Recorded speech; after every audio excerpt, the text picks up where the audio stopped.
The president took off his mask, as I said he would, to deliver incredibly powerful remarks about this captain, Captain Taylor, and what he did in service to our nation, and he wanted to honor the captain. And for a brief time afterwards, he also didn't have his mask on, as you just laid out, and he left as planned, as it was planned. He left when there was a pause in the program in order to minimize his close contact with attendees who are about to participate in a reception. And you all reported that and noticed that he left when there was a pause in the program, because again, he wanted to minimize certainly his impact on folks who were there.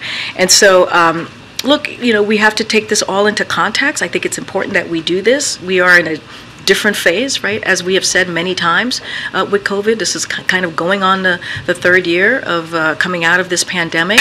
We believe we're in a very strong position to continue to fight COVID, and this is not new. People know what it's like to have COVID, know what it's like during this time. I think what's the most important is the president tested negative a couple of hours before this event. He tested negative yesterday.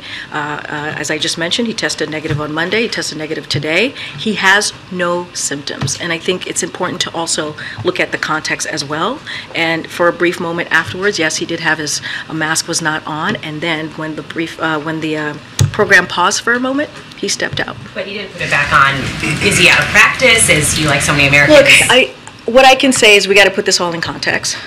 Afterwards, we planned for the president to leave when there was a pause in the program, so that it would minimize him being in the room. He did just that. And I also would want to add is before the event started, the president spent a good amount of time with the captain, Captain Taylor, and his family, and everybody was masked because he wanted to spend that quality, important time hearing from this hero, hearing his stories, and really thanking him one-on-one, and also with his family around him. And so the president, in every way that we could yesterday, followed the CDC guidelines. And again, he had his mask off briefly, and then when there was a pause, he walked out. Just very quickly, should those guidelines still be the same? They're a year old now. That is not for me to speak to. It truly isn't. This is something that CDC decides on. They are the experts.